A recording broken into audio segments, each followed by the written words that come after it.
Some tips and tricks for this rebuild was when I was disassembling this, all of my my roller lifters were seized inside the bores here, but it has these two flats on either end, and that's the two flats that the saddle uses to hold this from, keep it from spinning, so that the roller maintains its proper contact with the camshaft as it's riding the lobe there. So I just got some penetrating oil in there. You can spray some penetrating oil. You could use some transmission fluid, whatever you have on hand. And then I just used my crescent wrench here, and then I get it on those flats, and then I'm just rocking it back and forth, rocking it back and forth, and until I get the thing pulled out of there. Another thing to note is when you're pulling these out of here, this little oil orifice that is at the top. There's a little hole in there, and that like kind of squirts the oil out, I think. And so you want to, when you reassemble this, you want to make sure that you have that up at the top. Once we got everything disassembled up here, we've got all of our lifters and rods, and we got the camshaft out and everything like that. The rough casting in here is pretty poor. This is a lot of this stuff, like it's all jagged and it hangs in here, and a lot of it's really thin. And you know, you read in some of the books and they recommend that you want to get rid of that flash casting, because if a chunk of that was to break off and then to go inside the engine, it would do a lot of damage. So just get in here with a pencil grinder. If you don't have a pencil grinder, you'd achieve the same thing with a file or a couple of files, I'm sure. Just take you a little longer to do it, or a flapper wheel or whatever you have. And you want to break off all that flash casting, and then here is drain back holes for the oil. So I open those right up, so we're gonna get full drain back. There's one here and there's one here. Those were almost cast right over. There was just a little hole there, so I'm hoping that that's gonna make an improvement there. And that's pretty much it for the top end. I won't be disassembling the bottom. I'm pretty much gonna be taking this to the machine shop as is right now, and they're gonna bore this thing out 30 thou. The compression height for those pistons is 1.810. Still in the process of cleaning this head here, just cleaning up the surface. We wanna get everything. Before I got too carried away, I just cleaned up in between those valves there on both the heads, just to make sure, do a good check to make sure we don't have any cracking, because, well, if they're cracked, they're no good, right?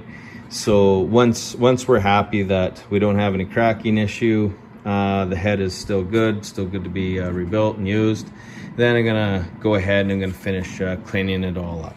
So I'm just using wire wheel on the end of the drill here, and we wanna try and clean up all that hard deposit and gasket and corrosion, and inside the top here, we want to get rid of all that stuff, clean it all up real good, and you know, just initial cleaning, so we can start working on this thing. And then what we're gonna do is we're gonna go over it with a stone, and we're just gonna do the surface with a stone, clean that all up nice, make sure it's all true and consistent, and we'll disassemble this thing, and we'll put in those 340 springs and reassemble it, reseat all of the valves, and probably back face the valves too. A little tip in some of the books there on how to get a little more flow by radiusing the back of the valve. One of the upgrades I want to do to this engine is, a lot of times these bolts on the intake manifold will seize and break, and they'll be broken inside the head, and that causes a bunch of grief, and nobody likes that. So there are 5/16 fastener in there right now, which is the smaller one of the two there, and I want to upgrade it to a 3/8. So I'm going to drill the holes in. So I leave this intake on. You can have most of the bolts tightened down, and then just kind of drill one at a time or a couple at a time, and then switch them out you drill it out with a 5/16 drill bit. Then you're gonna tap the hole with a 3/8, and then if you wanted to make sure that everything is true and consistent, put your 3/8 in there, tighten it down, keep it lined up while you're drilling the holes.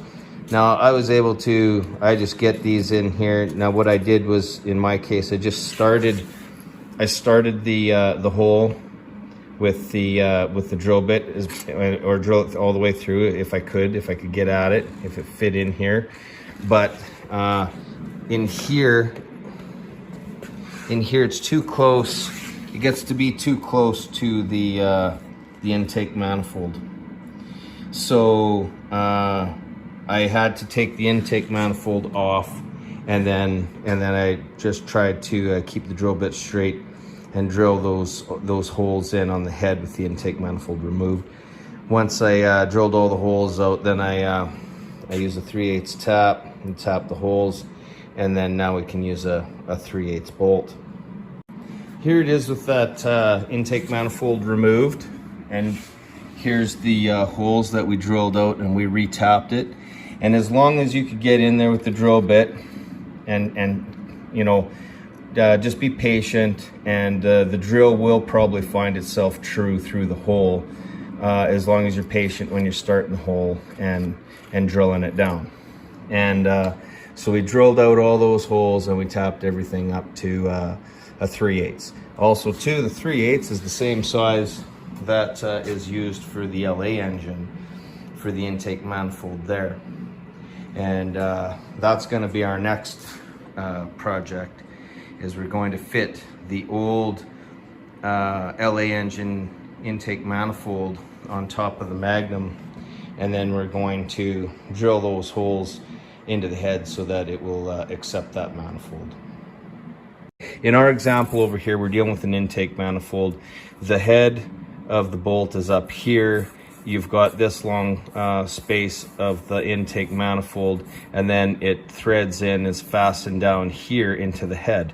So if you have a long fastener and it's fastened here and you're turning it here, the weak point is in the middle. The longer the bolt, the weaker that point theoretically can be, because it's held here and you're turning it here, and it's going to want to probably break in the middle.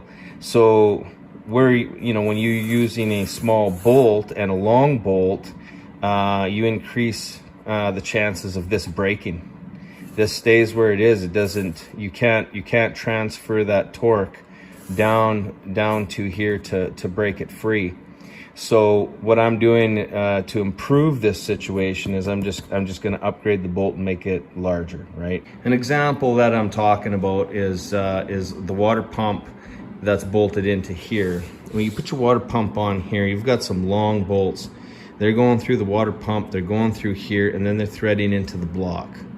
Now, I hadn't had this happen with the Dodge engine, but I was working on a Ford one time changing the water pump, and they were using a 5/16 bolt, and those bolts were long, like I don't know how long, but they're long, and they were breaking. And that was the reason why they were breaking, was because the bolt diameter was so small that it would break in the middle rather than break free where it's threaded into the block.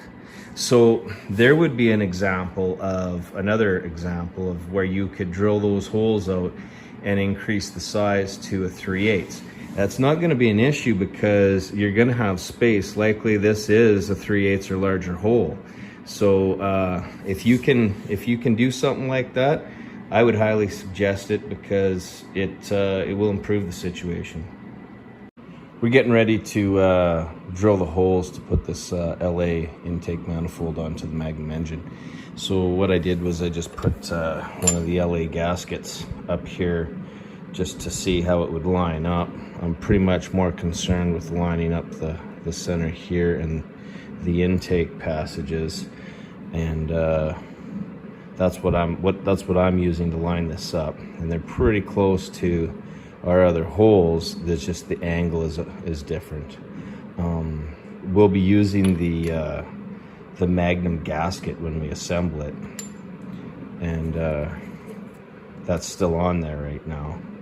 So we won't be worried about whether or not this gasket here is lining up true with our passages here for coolant. Marked up, made some reference marks on the heads there on where we wanted to drill the holes with the gasket. And then we built this little kind of like little bushing, little sleeve to fit inside there snug, and then guide the drill bit as we drill the holes in, which worked well, but it only works well for a couple of holes because of the way this manifold is. This hole doesn't work because all this material's in the way. So it worked good for the ends and that one. And what we ended up doing was we'd take the manifold and we kind of slide it down to match that hole up where we needed to drill it in these center ones. And in this case here, what I did was I put that bolt in there and kind of snugged it down to hold it in place, and then I got it blocked up over here to kind of hold it secure while we drill that last hole. So we'll tap all the holes out and then we'll bolt it down, torque it down, and see how it looks. Here's an example of the drill bit that's sliding into that bushing, the guide, which is guiding the proper angle of the hole. And the other part of that is that the original hole goes straight down, and now we're going on an angle, and it catches part of this original hole. So you just gotta take your time and work it slow and let it find itself and drill the hole. Here it is after we've got it all drilled, tapped, and we got it torqued down to 30 foot-pounds all the way. We got these are all 3/8 bolts. Also too, we drilled out the holes for the original intake manifold, so now we can use either one. We can use this one or we can use this one. This would be the easier choice because we just bolt this down, put our carburetor on, and away we go. Over here we choose to use this one. We're gonna have to plug up our fuel injector holes here, and we're going to have to do something up here, build a plate or adapter or some kind of modification to fasten the carburetor to this. Also too, the other problem might be it could be too high, and whether or not we have hood clearance to put a carburetor on top of this manifold. So we're probably gonna end up just using this LA style intake manifold.